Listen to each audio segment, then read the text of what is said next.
Welcome everybody. We're just going to start in the next few minutes. We appreciate that the sessions have been running really late, but we do want to make sure we try and finish on time for this session because we're in parallel with the ministerial briefing session, and there's a second part to that this afternoon. So we want to try and keep our time for finishing as close as possible.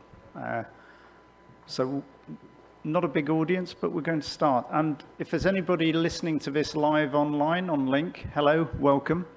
We will be starting in a few moments. Thank you.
Okay, so welcome everybody, and thank you for joining. Welcome distinguished delegates and to people listening through the live link on YouTube. Thank you for attending this session of the UN One Planet Network Sustainable Public Procurement Session, Session 10. I'd like to thank the organisers as well for allowing us to present this session and to actually showcase the power of public procurement as a lever for delivering a just transition to a circular economy. My name is Mervyn Jones, and I work for the Ministry for Infrastructure and Water Management in the Netherlands. We have been one of the co-leads of the Sustainable Public Procurement Programme for nearly 8 years. So I've got the privilege of leading this session on behalf of the SPP programme today. The Sustainable Public Procurement Programme is part of the One Planet Network of family of programmes. It's a cross-cutting programme. As you can imagine, procurement impacts and is undertaken by all of us. Just a quick show of hands in the audience. Who in the audience is involved in procurement? Put your hands up if you're involved in procurement. Okay, put your hands up if you've ever been to the corner shop or to a supermarket and bought some groceries. Put your hand up if you've ever bought an electronic device. Good. You're all involved in procurement. Put your hands up if you use an electronic device at work. So you use devices, you use assets, and you use services that have been procured on your behalf through your business, whether it's public or private sector. So when people say I'm not involved in procurement, it's a myth. We are all involved in procurement in some way. Even if we don't do the direct purchasing, we end up using the stuff that people purchase. And when we talk about stuff, we talk about Sustainable Development Goal 12. Sustainable Development Goal 12, and specifically in public procurement, 12.7 indicator, which is about increasing sustainable public procurement in the public sector. So from our perspective, in terms of the programme, our objective is really about transitioning to more circular, sustainable, and fair value chains. So again, it's not just about the resource use, it's about the social impacts of the procurement processes that we go through, whether that's in the public sector, whether it's in the private sector, or whether it's directly us as consumers, because we're all consumers. The key sectors within the SPP programme include food systems, and we had a separate session on food systems yesterday, construction and infrastructure, and ICT, that's information and communication technology. And it's these last two areas that we're going to focus today in our session on. The session will showcase two particular initiatives under the Sustainable Public Procurement Programme. The first is CFIT, Circular and Fair IT, which is a collaboration, an international collaboration to actually try and influence the global value chain in ICT. The second initiative is the UNEP and Global Alliance for Buildings and Construction flagship initiative that is mainstreaming circularity in the construction sector through the power of public procurement. And I'm going to briefly introduce each of these, but we'll hear more from our distinguished panel of experts as we go through the session. So the CFIT, the Circular and Fair IT ambition, is a very simple ambition. It's to implement a procurement strategy within the member organisations that drives the market for circular and fair ICT. For CFIT participants, a procurement strategy doesn't just focus on procurement itself, but also on the operational management and the contract management, as well as end-of-life and use management. And I'll illustrate this in this next slide. The circle you see on the left-hand side is what we call the procurement cycle. Procurement is not just about purchasing. So it's not just this segment at the bottom about specifying, tendering, and then contracting. It's about how we do the thinking before we get to the purchasing, how we actually think about opportunities to buy less, to reduce our consumption in the first place, what we buy, the choices we make around buying, and how we engage with the market in order to understand what they can offer in terms of circular goods and services. It does quite naturally include the tendering process, and that's about buying better. So can we use criteria for green public procurement to ensure that we're buying the most circular, the greenest, the most sustainable goods that are on offer in the marketplace that meet our value for money expectations? But critically, if you look on the left-hand side of that circle, you can see that we also have two other factors, two other themes within CFIT, and that's how to use things better, to make sure that we're utilizing the assets that we've bought, the assets that actually contain carbon through the production of that device in ICT terms in the first place, but how we can use it longer. Can we increase, can we optimize the lifetime of that device?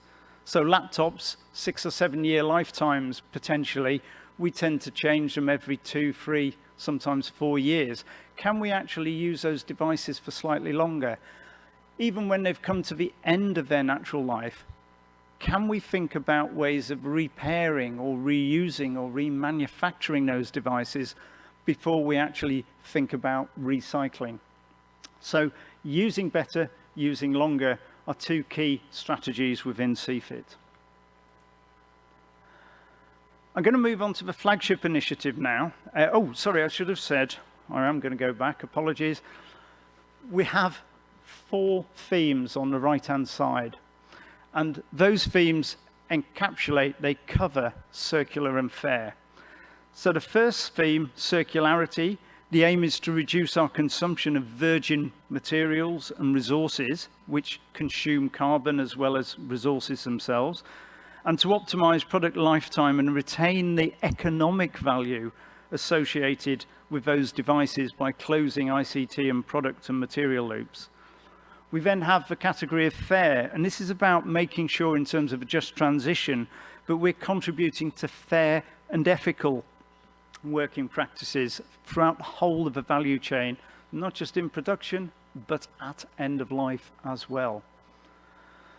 And of course, when we talk about any asset, whether it's a bridge, whether it's a construction project, whether it's a piece of furniture, whatever, or an ICT device, it consumes energy and carbon in terms of the production of that device and also in the operation of that device. So our aim here is to make sure we have a positive impact on stakeholders within the value chain. And last but not least, we have chemicals, because again, both in construction and in ICT, we have a lot of products that have what we call chemicals of concern, hazardous substances that are absolutely crucial in many cases to the operation of that device, to the production of that device. But again, they have very significant health impacts in terms of production, in terms of extraction, and also potentially at end of life as well. So that's CFIT. Apologies for that. In terms of the construction initiative, the construction initiative is really focusing again, as I say, on the power of procurement, because when we talk about the built environment, construction and infrastructure projects, a lot of these have a huge impact in terms of public sector expenditure. And if we think about construction, it represents something like 11 to 13% of the global GDP. And when we think about the construction sector, it consumes over 50% of all the materials that we as a planet, we as a global society actually consume, because it's very material intensive, it's very volume intensive. And when we talk about the energy involved, that's around 40% of the total energy within the global energy footprint is through the built environment, construction and infrastructure projects. And of course, when we talk about construction, we can't not talk about waste. And waste as well, because it's a lot of volume, 40% of the solid waste comes globally from the construction sector. So our initiative is how we can use the power of public procurement to actually reduce these significant impacts. And I always say, whether it's construction, ICT, or any category that we purchase, that procurement is not a neutral instrument. So if we are not thinking positively about how we reduce the impacts of procurement, by definition, we are actually contributing through our procurement to the problem. And if you don't remember anything else, please remember that. So from a sustainable consumption and production perspective, it's about how do we use procurement positively, because if we don't, it's a negative impact. That's all you're going to hear from me for the moment. The format of this session is going to be quite simple, but we hope it's going to be interactive. There's 3 parts. The first part is each of the individual speakers and experts will have a very quick 5-minute intervention where they talk about their perspectives both in ICT and in construction. We'll then have a very short panel discussion, and then what we want to do is open it up to yourselves in the audience to ask us questions. I say us, I'm moderating this, to ask these wonderful experts the questions. So again, just to get into practice, everybody put your hand up, please. Everybody put your hand up. I'm not going to carry on until everybody's put their hand up. That's really good, because that's what I want you to do in the last part of the session. Put your hand up and ask these wonderful experts a question. Okay, thank you very much.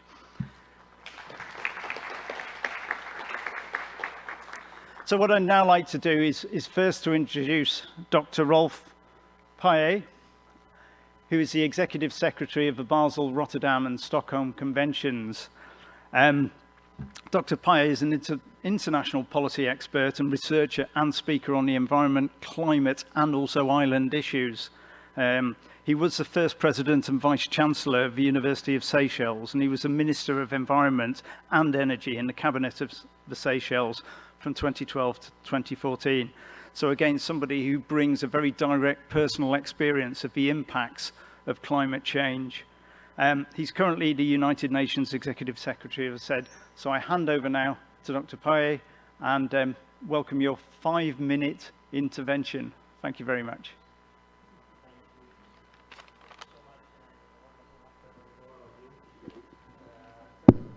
Or is it supposed to be red? Okay, that's it. Fantastic. Well, the many of you that turned up to this event just explains why people think procurement is such an obscure thing. because I do procurement in my organization, and it is a very obscure thing, because we organize big conferences and we have to have all the procurement terms of reference very detailed down to how many chairs we want in the room, how many televisions, what size of room and everything. Now, I like starting with the story, and about 8 years ago when we started working on plastics and our COPs decided to put in, it was in fact the first international treaty to deal with the issue of plastics in that sense, we said we have to walk the talk. So which means that all our meetings will be plastic free.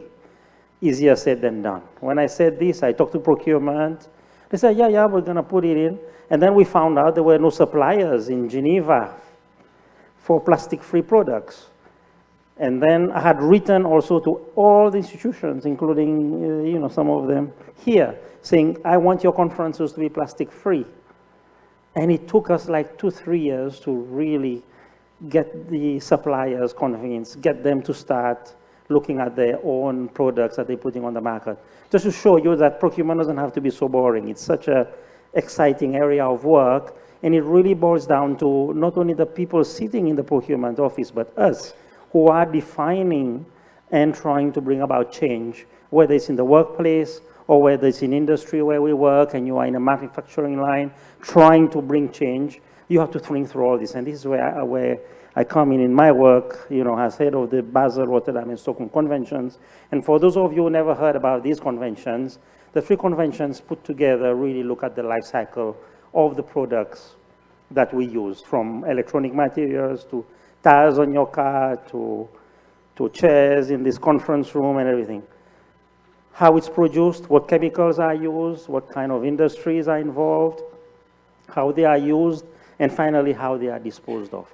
And one of the biggest challenges we have is why we spend a lot of time and research and effort in producing those wonderful materials and make them beautiful and nice for us to buy. Nobody thinks about what happens to it when we finish using it. And usually everybody puts it by the roadside, or if you have big companies, they pay somebody to take it away, and then everybody forgets about it. And we see it ending up in Africa, in Brazil, in countries in Latin America, where they end up on massive landfills, and there we have young kids, women who don't have access to jobs, or even men who don't have access to jobs. They take these things apart, they recycle it, and some burn it, and they get toxic fumes into their body, they pollute the environment, and we have a big problem on our hands. So this is what I deal with. So in dealing with this, then we need to think about what happens upstairs in the design, dealing with engineers, dealing with chemists, how they make those products, and are we designing those products to be recyclable is one of the most important questions being asked today. For example, in discussing the International Treaty on Plastic, are we designing this laptop or this tablet here to be able to be recycled in the future? Now, one of the 2 important things that come up is we need to know what's in there. Now, if you don't know what's in there, how are you going to recycle it, or how are you going to take better decision to where to send it to be recycled or to be refurbished or whatever. So knowing what's in products is significant. Why? For procurement, because when you're procuring for something and you say you want something non-plastic, you need to be very specific. What do you mean by non-plastic? Biodegradable, no, which plastic, petroleum plastic, or what kind of plastic? So this is where you enter into the area where you need to actually know what you're getting at. So in defining the terms of reference procurement, then information about the product, and when you talk about, here we talk about ICT and construction, you need to be quite sure. And most of the time, industry does not tell us what's in there. And of course, not many of us are chemists either. I mean, have you ever picked up your shampoo, for all the ladies in the room here, and read at the back of the ingredients? Do you know what's in your shampoo? Or maybe it makes you look nice and beautiful and whatnot and smell nice, but try to read the ingredients at the back. You don't have a clue unless you're a chemist. Same thing with trying to find out what's in there. Same thing trying to, when you're buying a product.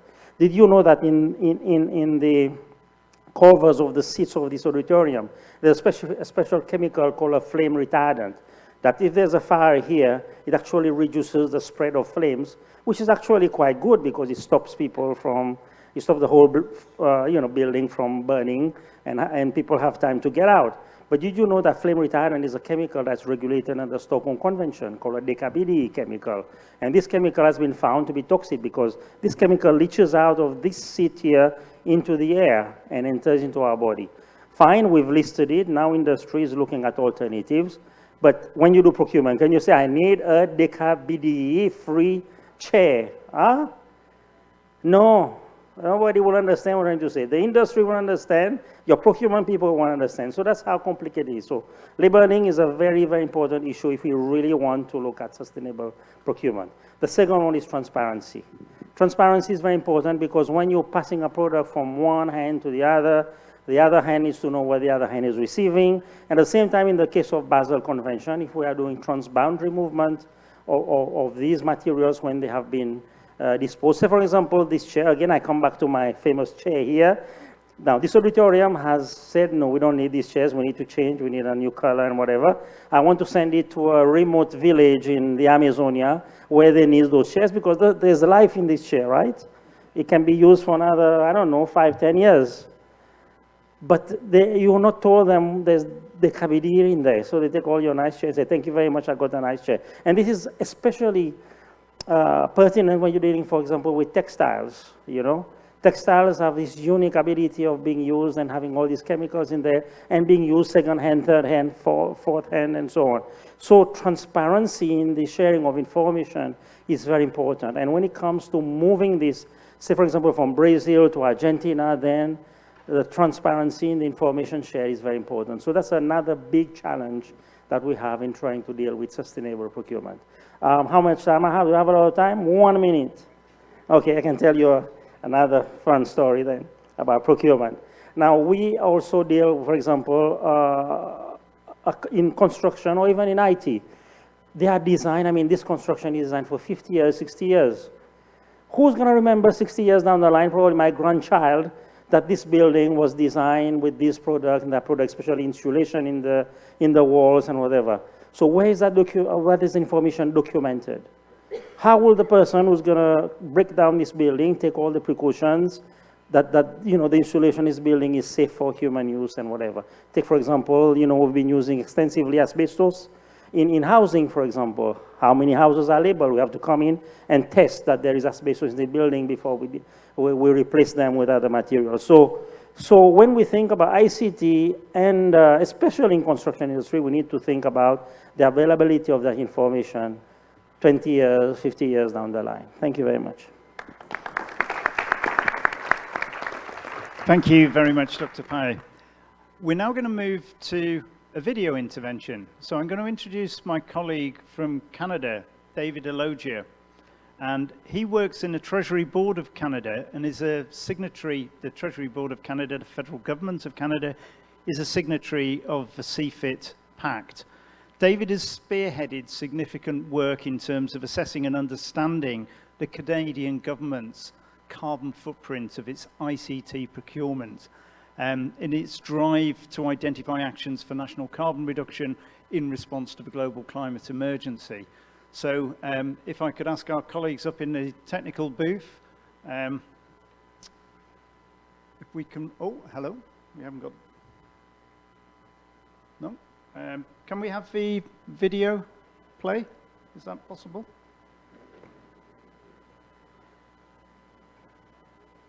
Do we have videos? Sorry? This could be an even shorter session than we were planning.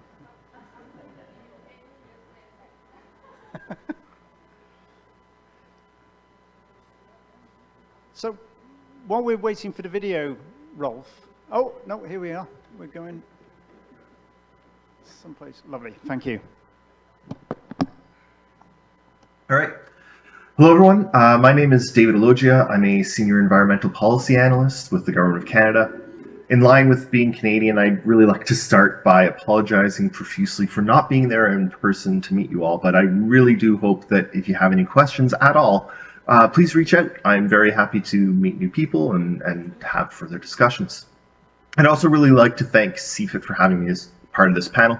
For those of you that don't know, the Government of Canada joined CFIT just about a year ago, but we're already seeing a lot of the benefits of our membership, from increased international collaboration, such as this event, to expert workshops and some really good case studies. Participation in and interaction within CFIT has been stellar. But we've also been able to, internally within the Government of Canada, use our participation in CFIT to really push and to actually achieve some significant sustainability wins in the procurement of our government's IT hardware. And it's that hardware and the procurement thereof that I really want to talk to you about today. So, as part of the Government of Canada's move towards more sustainable operations, we've identified where our highest sources of emissions are, our highest impact categories. And while the whole range of them is fairly wide, if we look specifically at procurement, at our Scope 3 emissions, we've been able to determine that IT is actually the Government of Canada's 5th highest emissions category. It's been this determination that's really pushed us to acknowledge ICT as a high impact area for us, and it's what's led us to realize that we need a better handle on where those emissions are coming from and how we can reduce them.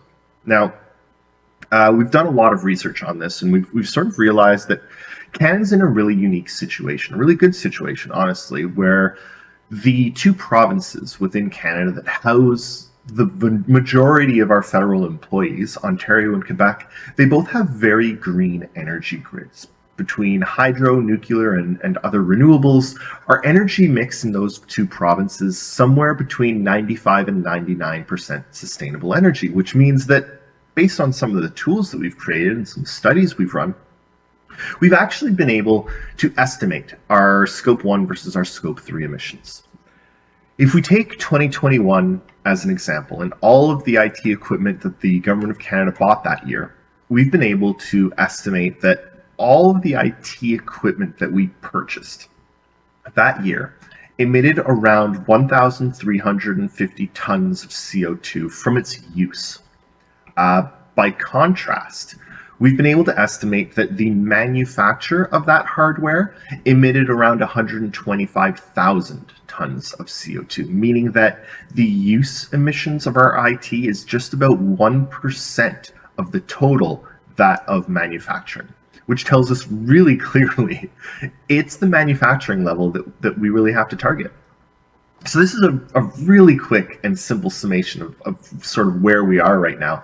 But with the tools and the methodologies that we've created, we're now ready to start addressing that problem, which means that we have to purchase fewer devices in the first place. We have to make sure that we use those devices that we do buy for a longer period of time. And then we have to make sure that we are disposing of those devices in the best method possible. So there's 3 main things that we're targeting right now. If we reduce from 2 smaller monitors, 2 24-inch monitors, to 1 larger monitor, one 32 or 34-inch monitor across the Government of Canada, if we use our laptops and desktops that we're provided for about 3 years longer than we're currently using them, and if we cut 90% of the cell phones that we hand out, and we currently hand out cell phones to just about every employee in the Government of Canada, if we do those 3 pretty simple fixes, we actually cut our total IT emissions per year by around 40%, or around 55,000 tons per year reduced. So right now, we are at more the policy stage of things. How do we actually implement these changes? But we know that better data and better control of our ICT are key, and we know that we can make a significant impact. And hopefully, with any luck, in a year, we'll be able to come back and detail exactly what sort of impact we actually had. So, thanks.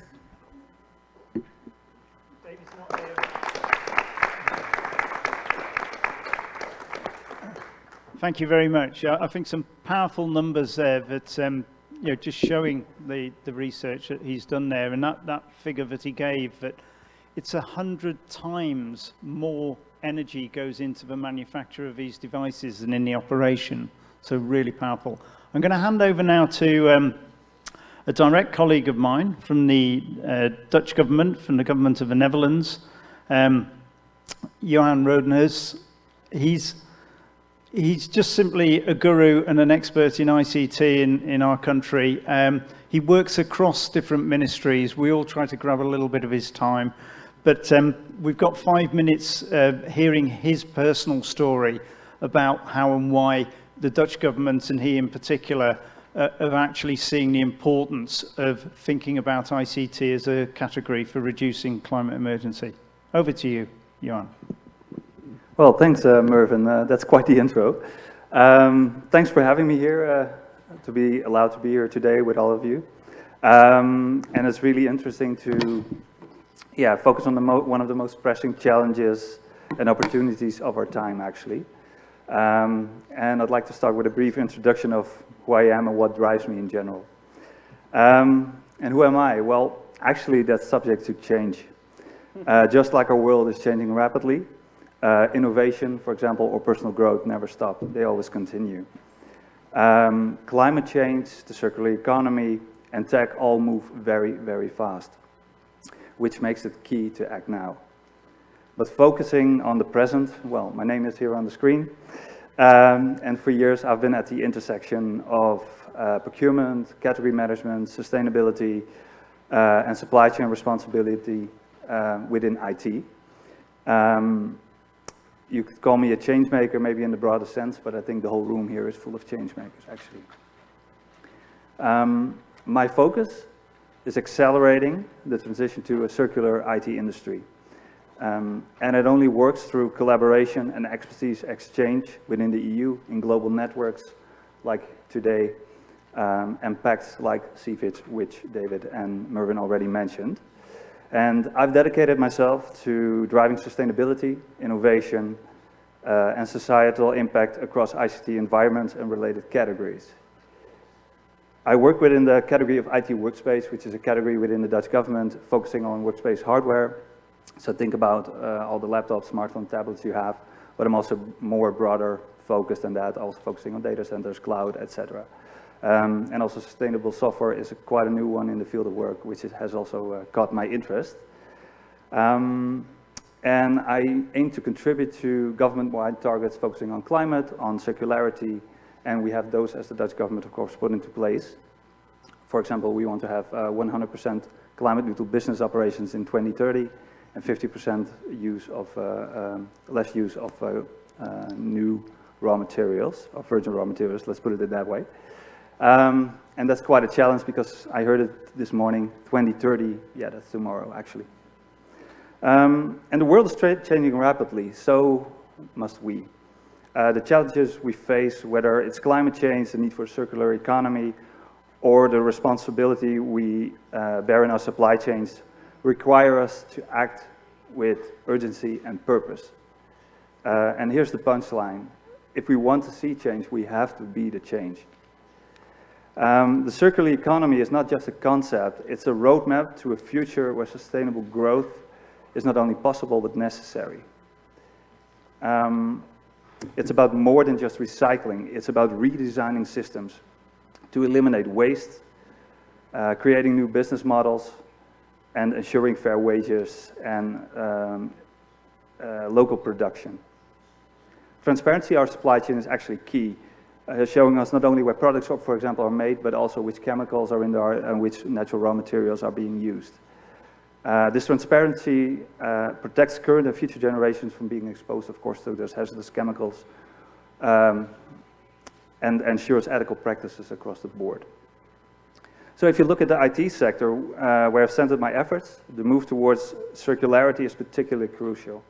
The ICT environments we manage and the technologies we deploy can set the standard for responsible, sustainable innovation. And by focusing on local services and production, we're not just creating jobs, we're just opening up new opportunities for those who have been at disadvantages, fostering economic growth that benefits everyone in a sustainable way.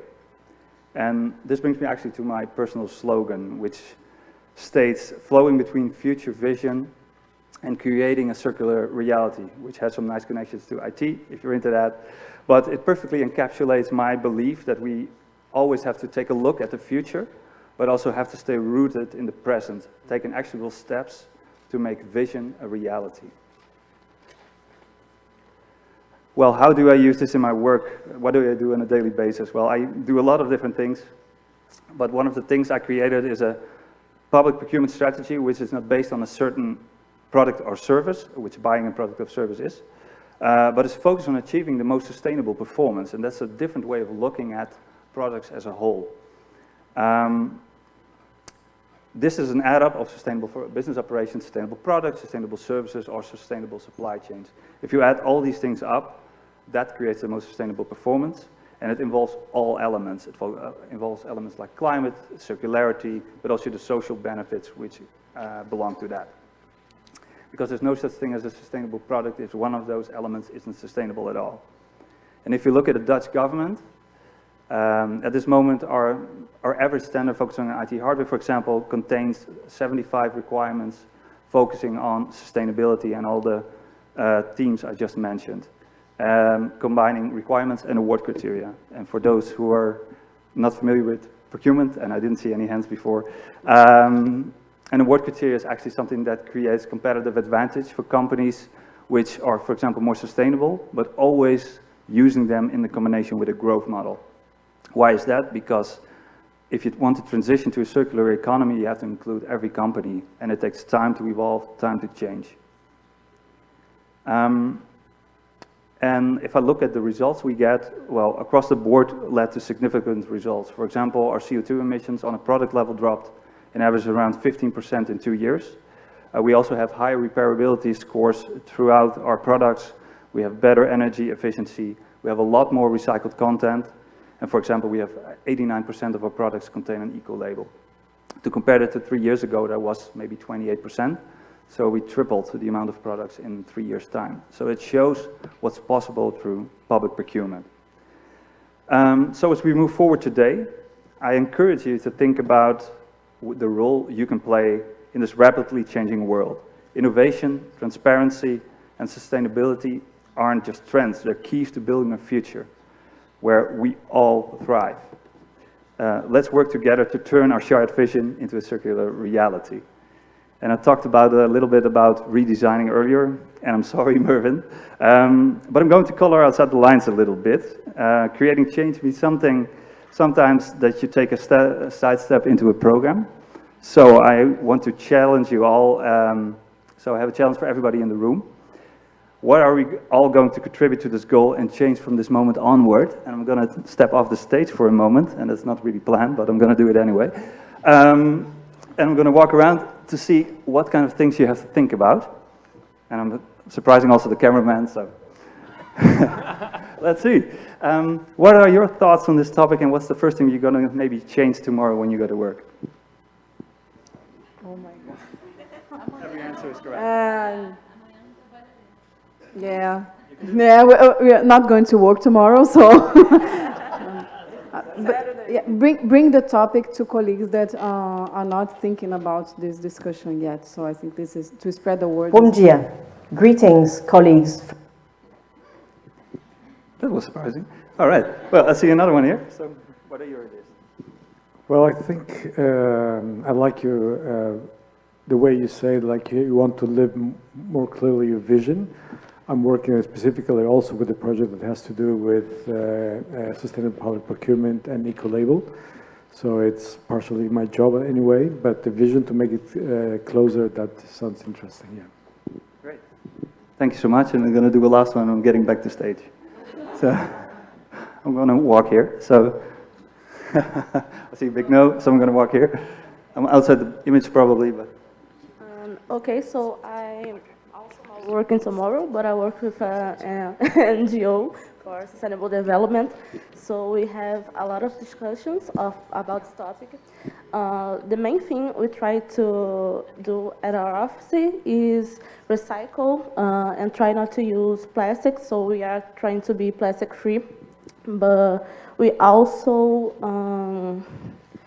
engage with our stakeholders like the Brazilian government to improve the sustainable development in Brazil. So we are really engaged with this topic, and it's important to understand that even though I'm in this area, it's not enough to just do the work we're doing. We need to do more.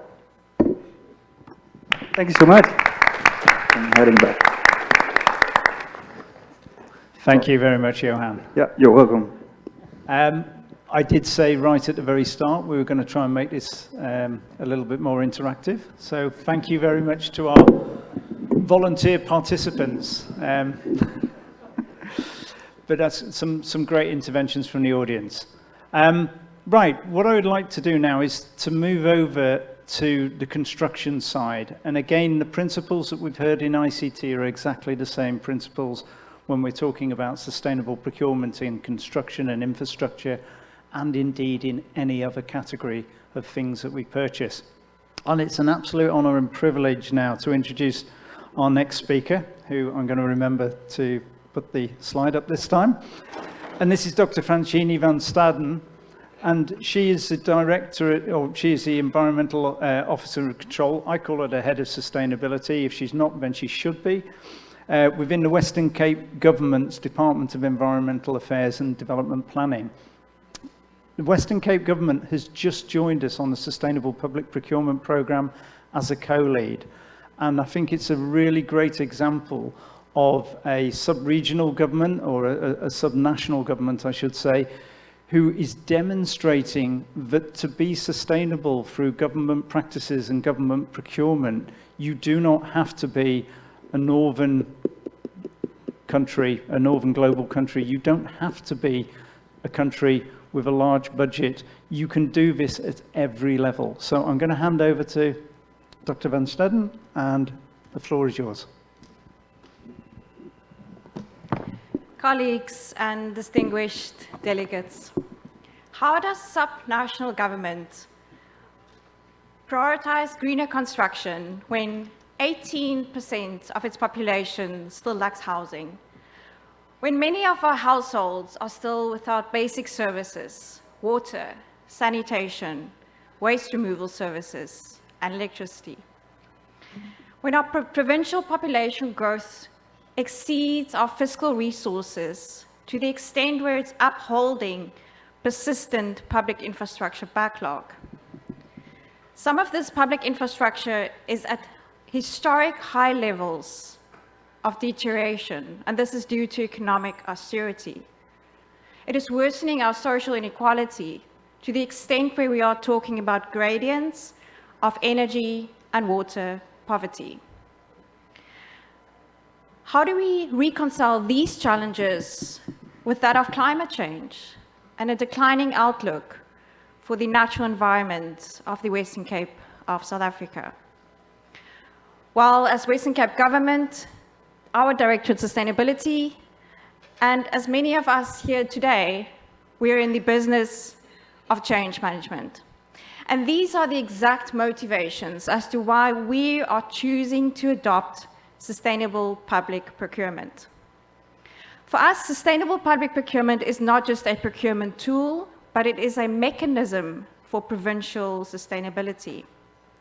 It is helping us shift the discussion away from first establishing our settlements, services, and infrastructure, and then we'll add on green and sustainable, to a conversation where we are upfront about the integrated value for economy, environment, and society over the long term.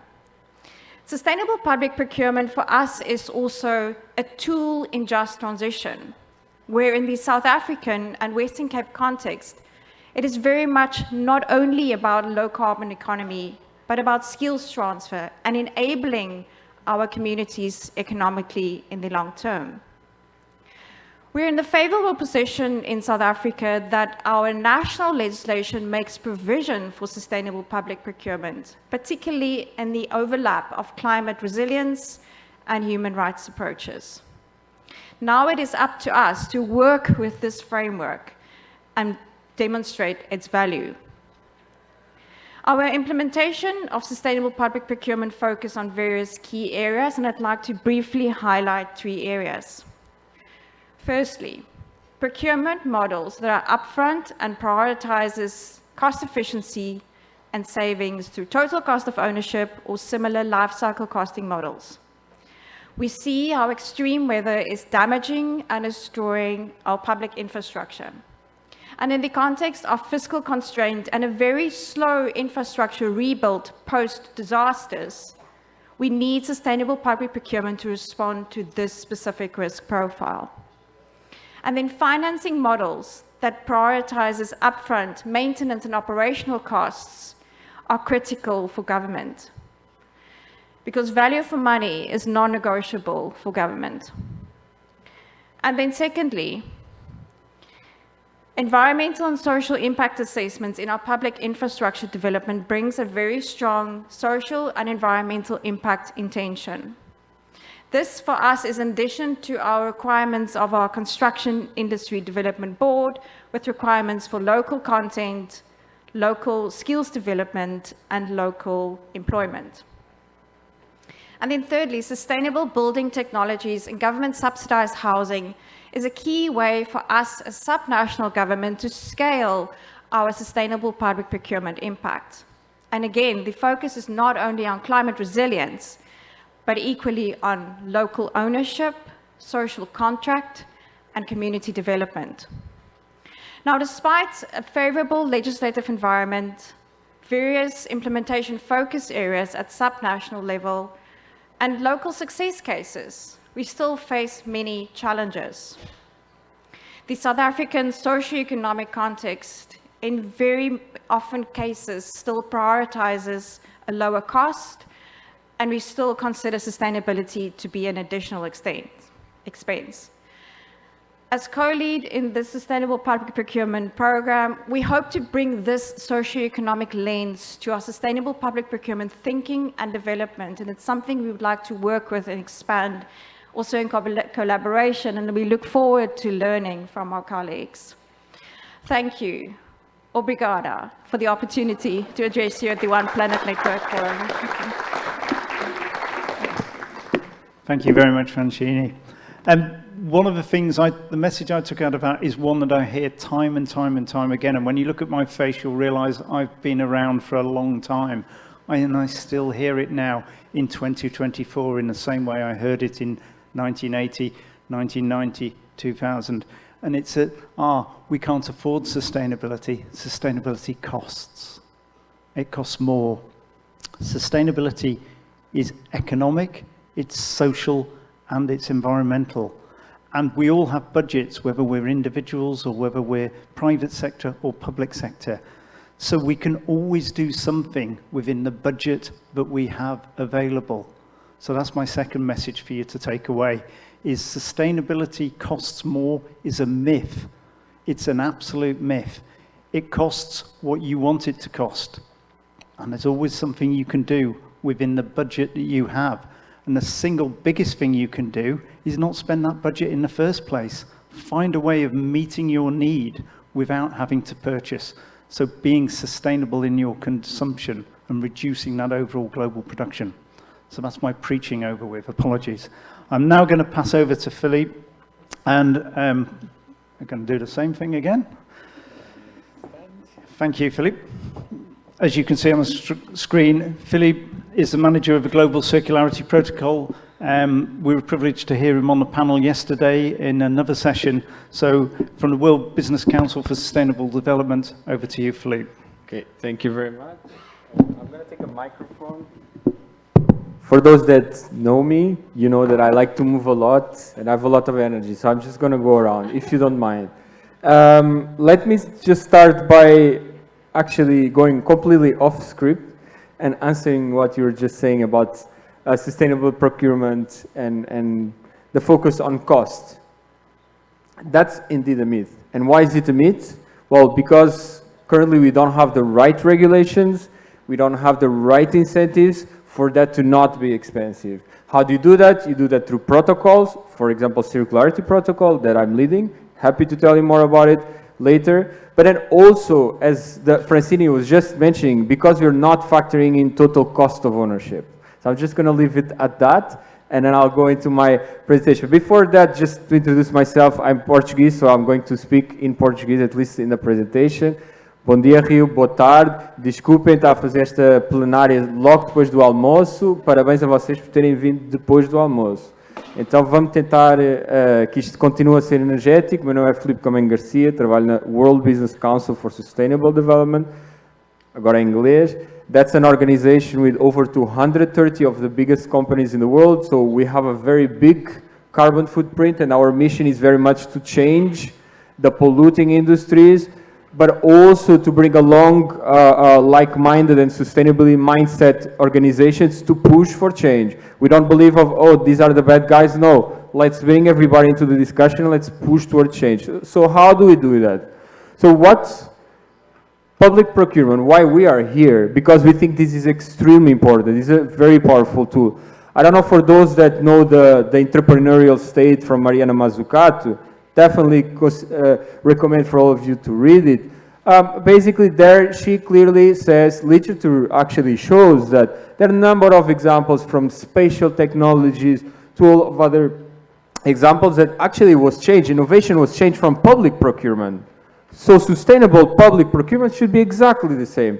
The state should come in, should give the right incentives, right? But you don't do that. It's very difficult to do that if you're a small country, right? So there is also, we also have to be aware that there are different contextual difficulties and risks. So for example, I was just speaking to some colleagues from Latin America. For small countries, for example, in the Caribbean, it's very difficult to have that volume power. So, okay, how do we do that in terms of public procurement? How do we have those volumes, right? This is one of the current challenges. But then also for businesses, it's very difficult to comply, and I very much like this framework. I didn't know about this procurement, circular and sustainability procurement framework. I think it very nice frames it, the whole tendering process.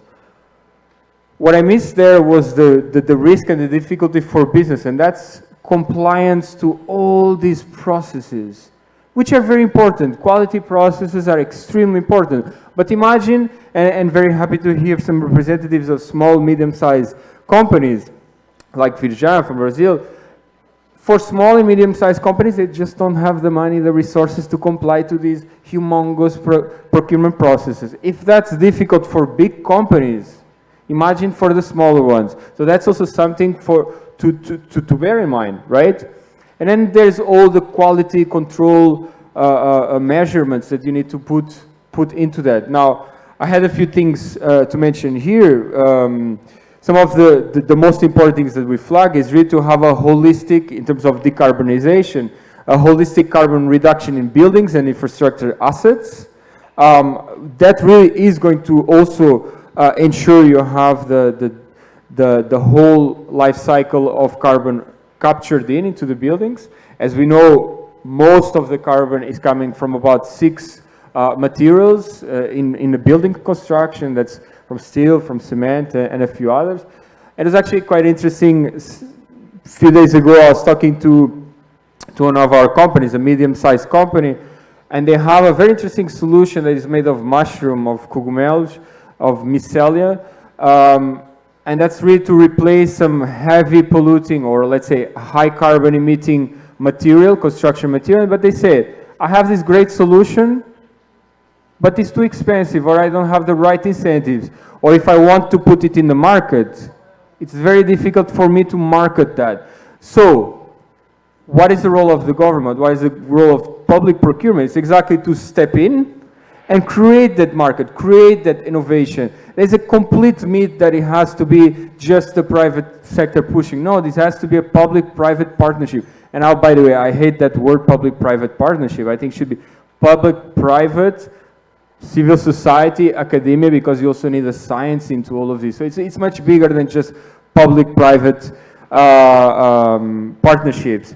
Now, I highly encourage you to have a look at some of the publications of the WSSD that has been doing quite some work on the built environment. For example, we have done a report, an analysis that's called the Market Transformation Action Agenda, and there we highlighted 3 key levers for for the procurement, which was really to ensure you have a whole life carbon incorporated into it. You put carbon next to cost in decision making. So before we were talking costs, and now I'll do a small little provocation to the government because of course I'm representing private, so I have to play this game a little bit. I would say it has to go beyond cost, right? In the decision-making criteria of public procurement, of tenders, cost should be a minimal thing. Yes, it's important, it's taxpayers' money, no doubt about it. But it has to be like a long-term vision that it goes beyond that mandate, if we're talking of a democratic state, of course, which is the case. So how do you go beyond just looking at cost effectiveness? How to incorporate total cost of ownership? That's extremely important. So, but these are discussions that are still yet to be debunked. Very complex, scientifically very complex. By the way, we're trying to debunk that with the Global Circularity Protocol as one of the key transformational agendas. And then finally, transform, one of the third levers is transform then, as I was mentioning, supply and demand, and create that market through procurement, because after all, you are creating the solutions, you are incentivizing entrepreneurs for the solutions. So do come and create that space. The private sector is ready for it. There's a number of entrepreneurs out there, also from the big companies, and ready to have this conversation. But the process has to be simple. The processes cannot be too expensive and cumbersome for the companies, otherwise they will just not play. If you don't give them the business opportunity, they will be out. So that's it for me. I'll be happy to answer more questions. Thank you very much. Thank you very much, Philippe. I think the key bit out of that is that the public sector doesn't know best. We need to create market engagement with the private sector, not only to stimulate innovation, but to benefit from the innovation that's already in the market. We're not very good in the public sector of asking intelligent questions. So that's the first thing we can do in terms of learning the lessons from yourself. The second thing is also the point you've made about utilizing the innovation, the flexibility, and the adaptability of small and medium-sized businesses. So absolutely, yeah, we take on board that message. I would now like to move to another video intervention, our last one before we go to a quick questions on the panel, and then you'll have thought of lots of questions yourself, so you'll be asking us some questions very shortly. Can we have the video intervention, please, that comes from the other co-lead on the Sustainable Public Procurement Program, the China Environmental Center. This focusing on the role of eco-labeling, on the role of certification that plays its part in terms of picking up on the things that Philippe said about understanding what is in the products, and also Rolf mentioned right at the very beginning, utilizing certification to make sure that we as non-experts in procurement can understand what's in the products that we're purchasing. So I don't think we have the, no, we don't. Yes, we do. So we're going to have from Ms. Kiwei Deng, from the who's Deputy Director of the Certification Program within the China United Environmental Certification Center. Again, they apologize that they can't be here, but in both David and in the China Environmental Center actually presenting us with these video interventions, they've saved between them 25 tons of carbon emissions through avoided air travel. So they've played their part in terms of these. Are we able to get the video? We have a thumbs up, which is great.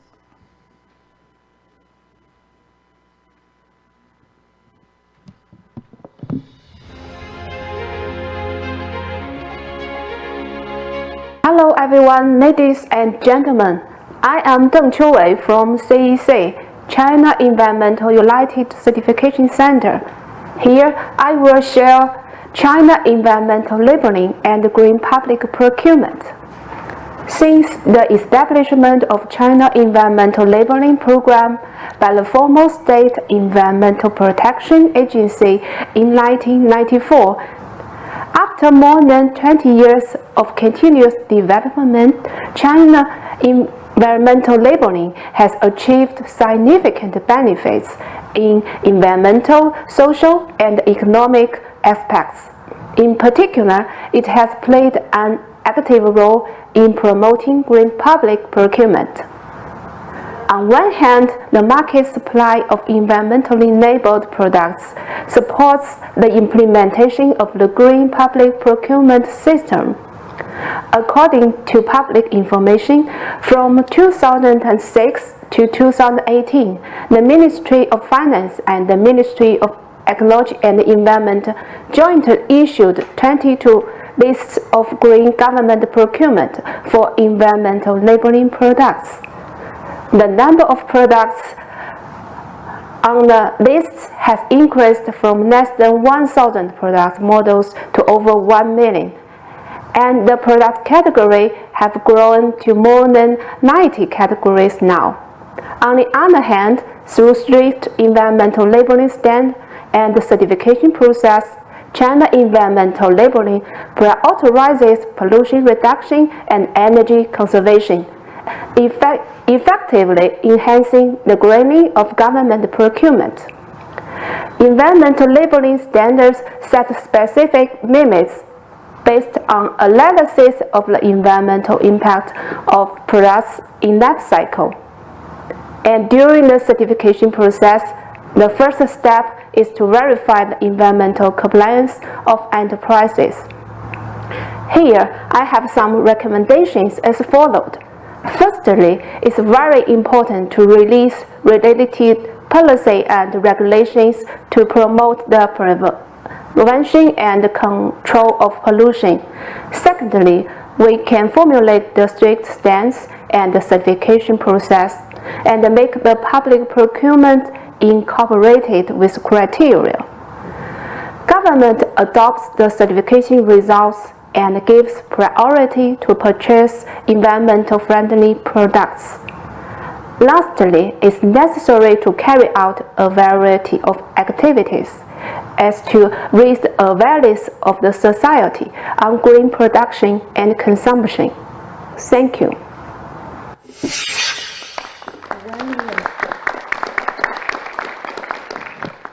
And again, I'd just reiterate that the China Environmental Certification Center is one of the co-leads now. They've been a co-lead for nearly 4 years on the Sustainable Public Procurement Program. And I think it encapsulates the importance of bringing in lots of different organizations and different approaches. So focusing here, as we were hearing, on certification and the role that certification can play in harmonizing standards. So that comes back to what Philippe was saying about making sure that companies who are providing products are getting a consistent message from the demand side, from particularly in public procurement. And that's certainly one of the key aims of both the CFIT, the Circular and Fair IT initiative, is to harmonize and create more standardized demand for sustainable products so that the supply chain isn't having to keep changing its production processes, its methods, and it gets a clear signal of where we're trying to head to and the pace of change that we're looking for. So that's the end of the interventions. I'm just now going to show my age by trying to multitask in terms of questions. I'm going to come first back to Rolf, if that's okay. Rolf? Hi. From the perspective of the BRS, the Basel, Rotterdam and Stockholm conventions, what are the best practices that you found in terms of public procurement that have helped reduce the use of hazardous chemicals that have been regulated under the Rotterdam and Stockholm conventions, or that have helped manage hazardous waste in an environmentally sound manner as required by the Basel Convention? So what have you found in terms of procurement and the role that the BRS plays? I think one of the most important, and you will find it in whatever industry or government or whatever, the leadership has to come from the top. And sometimes procurement is something that you give to the guys in a corner, sitting in front of computers and running after companies. This is what we think of procurement. Procurement has to be part of the strategic leadership of the company or the government agency or whatever. It has to come from the top. And that's why I give you the example of when we decided to walk the talk and said, look, from now on, our conferences will use millions of cups and papers and whatnot, has to go plastic free. And I wrote to all heads of agencies in Geneva to say, look, it has to come from you, the instruction. And then, of course, we enter into all the difficulties. So for me, that has to happen up there. The mayor, the parliament, whoever is running the show. And in a country, the president, the minister, and in a company, the CEO, and so on. For me, that's the first point. And that's why we interface with them in the conventions, because we bring together all these important people. And we share with them and we show them how important it is. The second one, I think, lesson is back to my issue of information, because you cannot have good procurement without proper information. And information is given through the work our conventions do. We provide, for example, we work with the customs organizations to provide more clarity. For example, plastics, 10 years ago on the import was just plastic, when we know there's 150,000 types of plastics. And we've been working now over the last 5 years, we've kind of worked with the International Customs Organization to start dividing the plastics into different types of plastics, different uses, PET, PVC, you know what I mean. So I will stop here, but I think for me these are two important areas if we want to really that's really useful. Spearhead the work of procurement. So leadership and continuity, not just in terms of developing policy, but also in collaboration and practice, putting that policy into practice.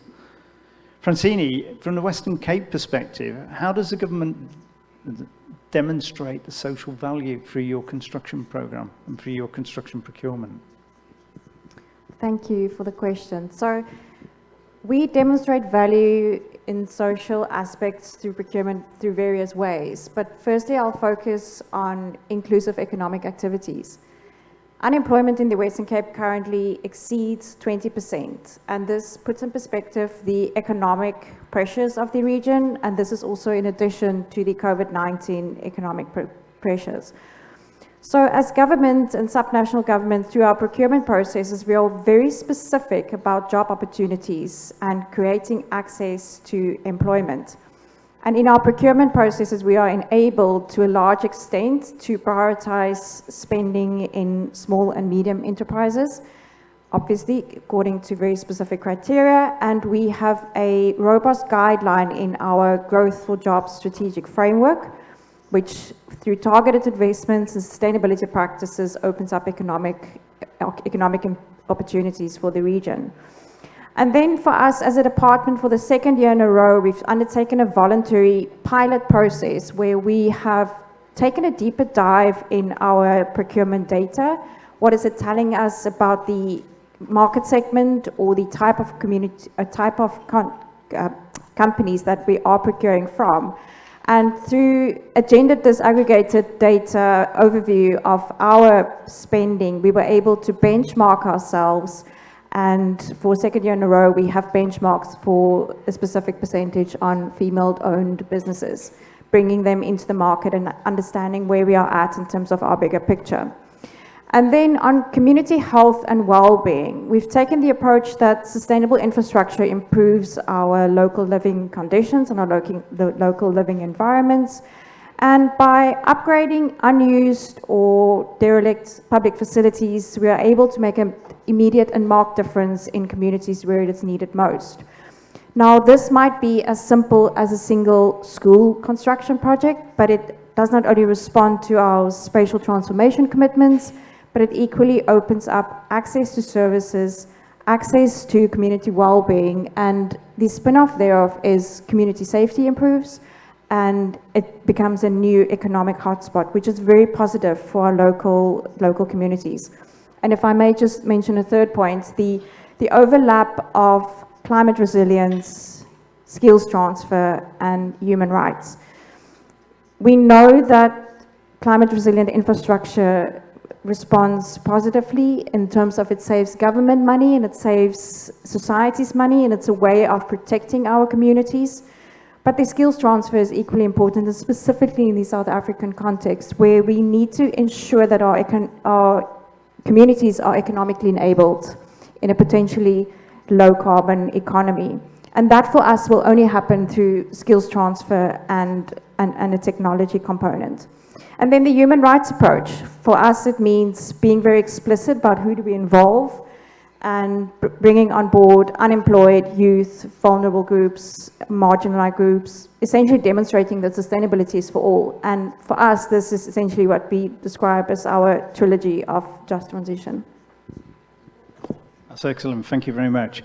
I'm really conscious of time, and I'm really conscious of our aim to actually get some questions from the audience. So I will ask our final two speakers to be very brief in their answers.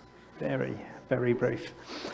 So, Philippe, as a representative of World Business Council for Sustainable Development, and therefore the big multinational companies, how do you see public procurement in buildings pushing forward the sustainability goals that we're trying to achieve in partnership? Very briefly, as an opportunity. As a big opportunity for market transformation. So as I was mentioning before, but for that transformation to happen, we need a preset of conditions to happen, and we need governments to then step in and allow for that market transformation. Now, the risk that I see is that this is happening in isolation. So businesses are here doing innovation, governments, which by the way also do a lot of innovation. There's a lot of public companies doing that in necessary transformation, which often... And innovative procurement. And innovative procurement, exactly. So it really depends on the, let's say, the market DNA of each country, right? And we have heard today different markets with very different DNAs in that respect. So I would say open it up in one way, have that dialogue, but in a way, and that now I'm putting more my, let's say, my consumer hat in a way that does not destroy innovation also for SMEs, right? Because you also want that innovation to come bottom up, which sometimes, as we were mentioning before, large organizations may not have the same level of agility and flexibility to have, to make risks, to make mistakes. So I think this has to be an ecosystem approach, a collaborative approach, but again, public procurement has to go in the direction of a sustainable market and not create regulations that are only going to slow us down, right? So policies that work for innovation.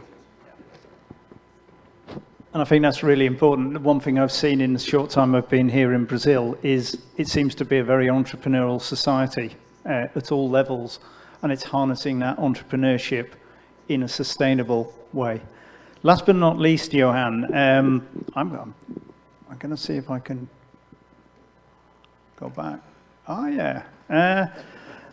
If we look at new developments like AI, and I'm looking at your picture on the screen here and thinking, is this real or is this artificially generated? What's your vision on this, and how is it going to affect circularity, climate, and indeed the just transition in IT? Well, I think, one, you're right, it's AI. I specifically designed it for this session. It's based on like 20 pictures of myself from the last 2 years or something. I look a little bit more chubby, I think, on the picture, but it's no, it's actually gained on my own pictures. But it shows what AI is already capable of. If I connect it to sustainability, leaving all the privacy elements and components out of the picture for this moment, I think it can generate a lot of positive elements regarding sustainability. If you look at reporting or what's inside products, predictive mechanisms, I think it can create less downtime of products. It can, if you look from a software perspective, it can predict maintenance, for example, for some IT products. So that's a big benefit. If you look at data centers, it can optimize probably the energy load between up and down scaling it and make it predictive as well, so you have less net congestion or problems with your power supplies in the country. So in that way, it can be really positive. And if I look at the end user devices, you see a lot of tasks which now have been used by software. For example, your background when you use MS Teams, for example, is being blurred. That's now a software solution which in the future will be a taken over by an NPU, an AI chip, let's put it that way, which actually makes your battery last longer. So it's less intense on your processor, so it should last to IT products you can use longer. So I think AI has definitely its challenges. If you look at using it as, for example, like ChatGPT, it takes a lot of computing power, which takes a lot of resources. So I think all in all, you should always be aware of in which way you apply it and how you use it to get the most out of it. Thanks, Johan. Audience, you've been very patient with us. You've been listening to everything that we've been saying. When I asked you if you were involved directly in procurement, nobody put their hand up. So you must have a lot of questions for us. Are there any questions from the audience? We have some volunteers here with roving mics. We have loads of questions. That's great. It would be really nice if you could just say who you are and your organization, and then just ask the question.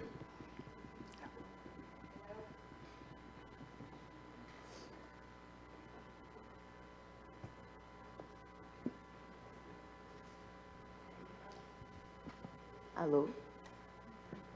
Hello, hello, hello. Yes. Hello, everyone. I'm Beatrice Luz from Exchange for Change Brazil. Very interested in all the presentations. But I want to, would like to get a view from Johan in terms of digital technologies and how can we use you know, I was in a panel about lifestyle and harnessing digital tools for circular economy, and we talked a lot about education. I know that the Netherlands has a manifesto of circular education.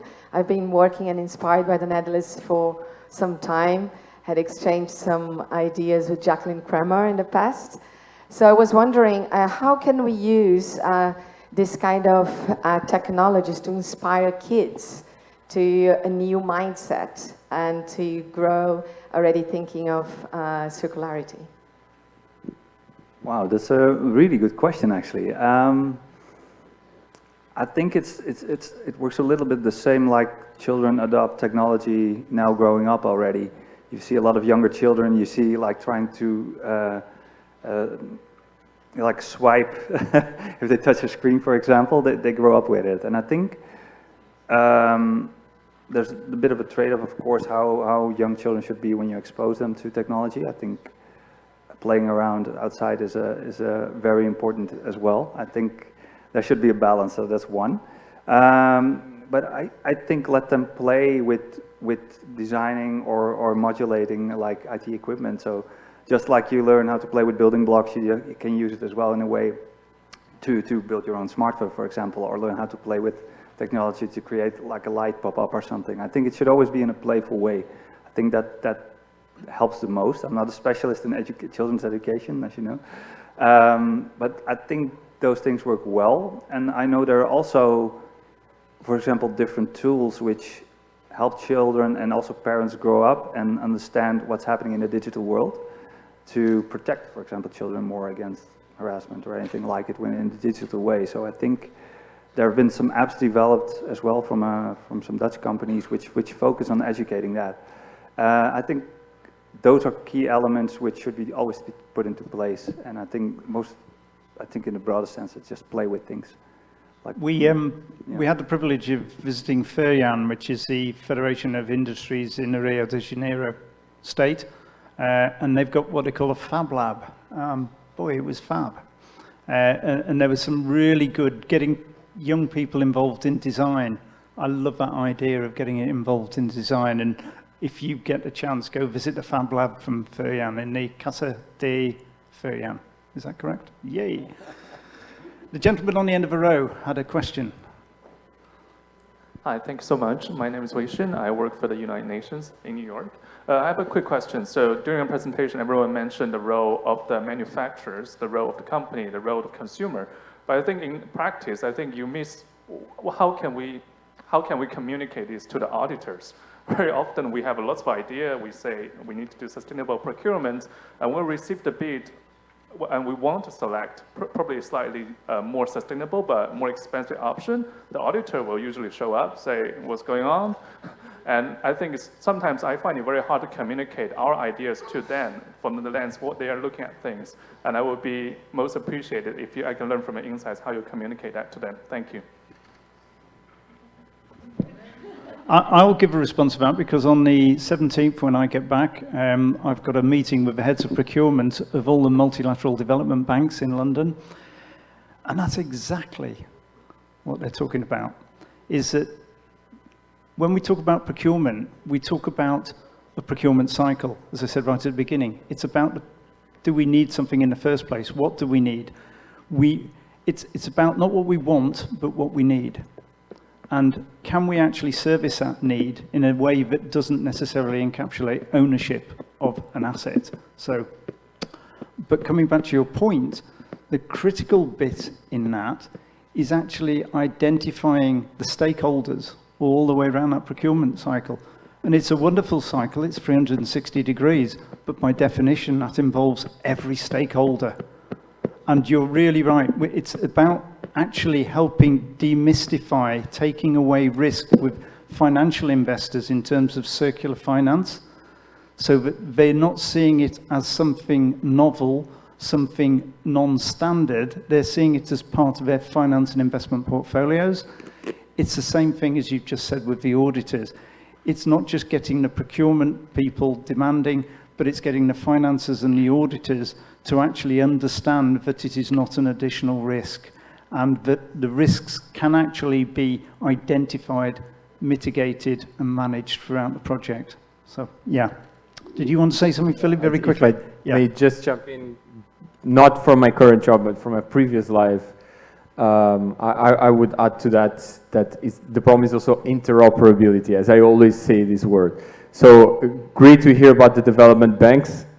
Currently, each one of them has very different procurement guidelines with very different adherence and verification guidance, and that's the same for governments and regions. So if you don't have that interoperable space, well, a company, a big corporation that is running in many different countries, sometimes buying from or having collaboration with development banks, but also big governments or medium-sized governments, they have to deal to many different things. So how do you verify that? Even for auditors, extremely difficult. You need to have many different levels of specialization, and there is a cost to that.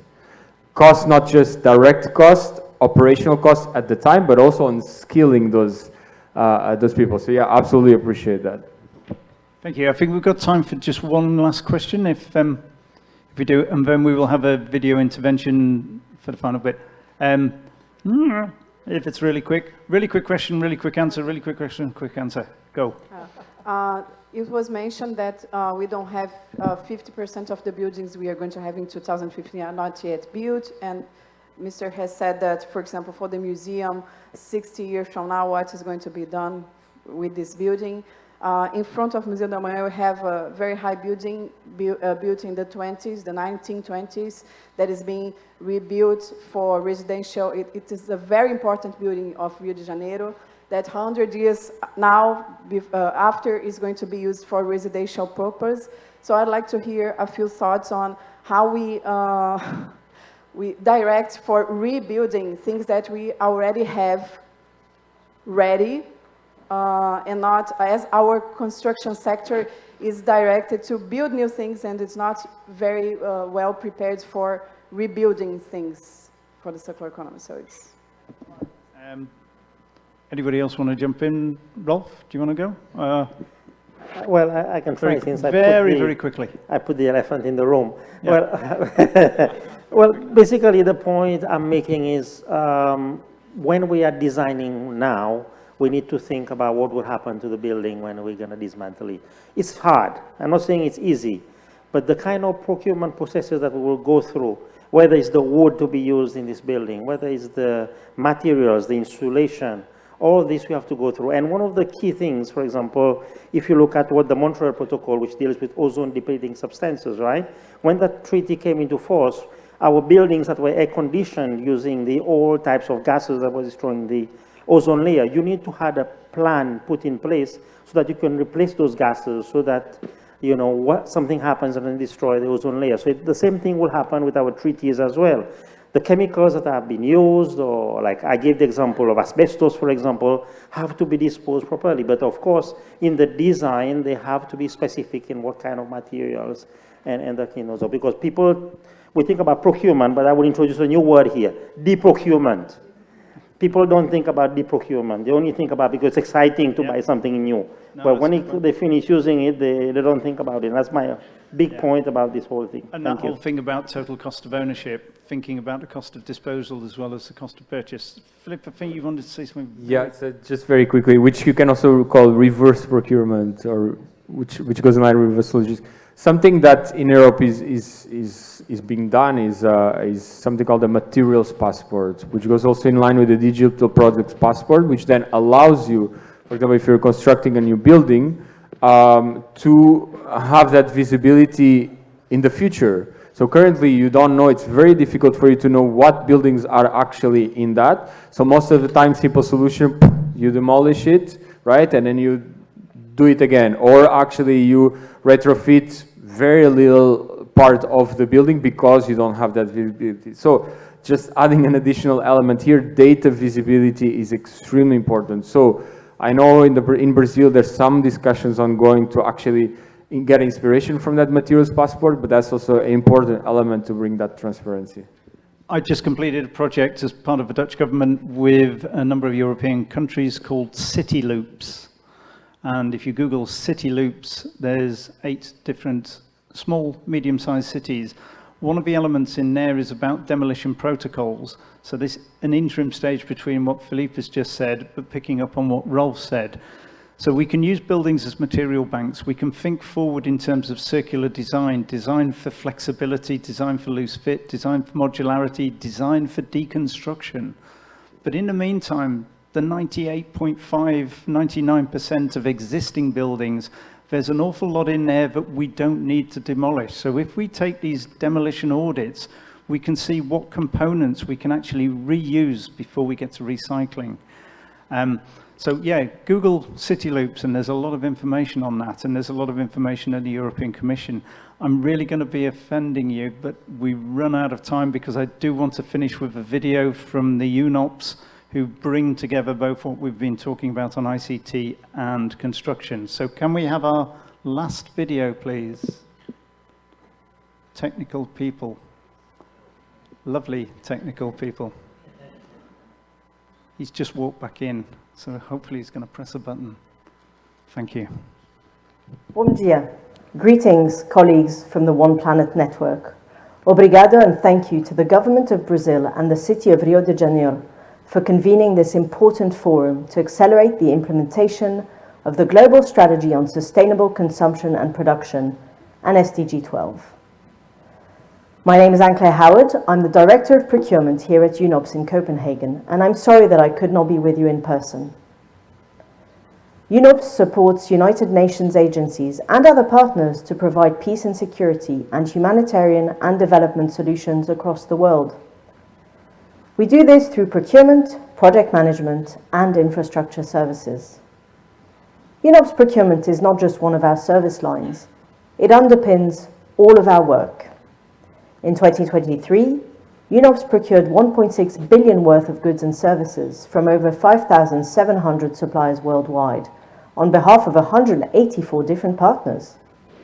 In 2023, infrastructure became UNOPS's largest procurement category, with a more than 70% increase on the previous year, totaling $384 million. Infrastructure projects included the construction of hospitals, roads, schools, water and sanitation facilities, and other essential public infrastructure. Procurement of ICT equipment and services accounted for about 9% of overall UNOPS procurement in 2023. Approximately 138 million was related to procurement on behalf of partners, while 7.1 million was related to internal management expenditure. We recognize that procurement can and must play a role in fostering sustainable development and achieving the SDGs. Our approach to sustainable procurement helps maximize the benefit of our partners' projects and develop a more sustainable private sector where we work. Sustainable practices do not hinder but enhance our core procurement principles of best value for money, fairness, integrity, transparency, and market-based competition. At the same time, by integrating sustainability into our procurement procedures, achieving this means there's no additional cost to projects. UNOPS has been on a journey of continuous improvement in sustainable procurement for over a decade.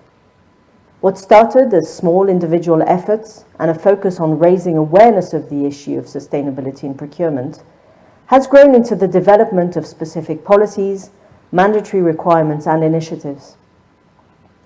The Sustainable Procurement Framework, launched in 2020, sets out policy requirements, strategies, and guidance for the implementation of sustainable procurement at UNOPS.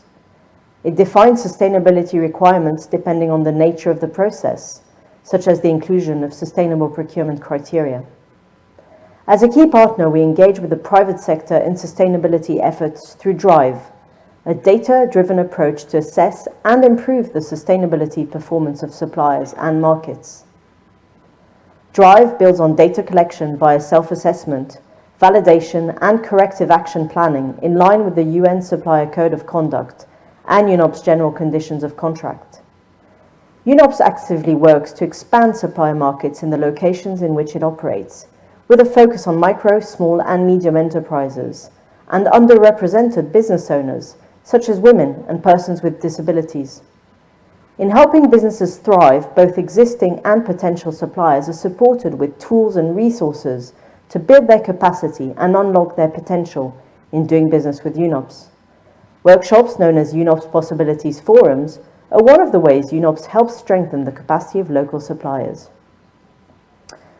A circular economy is key to achieving climate goals in the 2030 agenda. Circularity keeps material at their highest value within the economy for as long as possible, addressing the triple planetary crisis by allowing biodiversity to thrive through reduced consumption of natural resources, better management of pollutants and waste, and the creation of new jobs while supporting local innovative businesses. We welcome the SPP in Construction flagship and are proud to continue playing an active role in it.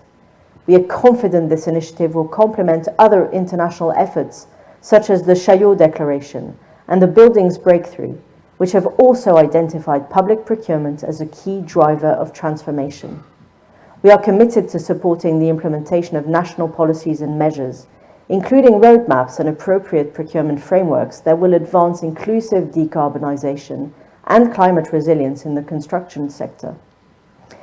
We have just joined the Circular and Fair ICT Pact, CFIT, to enhance our approach and help accelerate circularity, fairness, and sustainability in the ICT sector.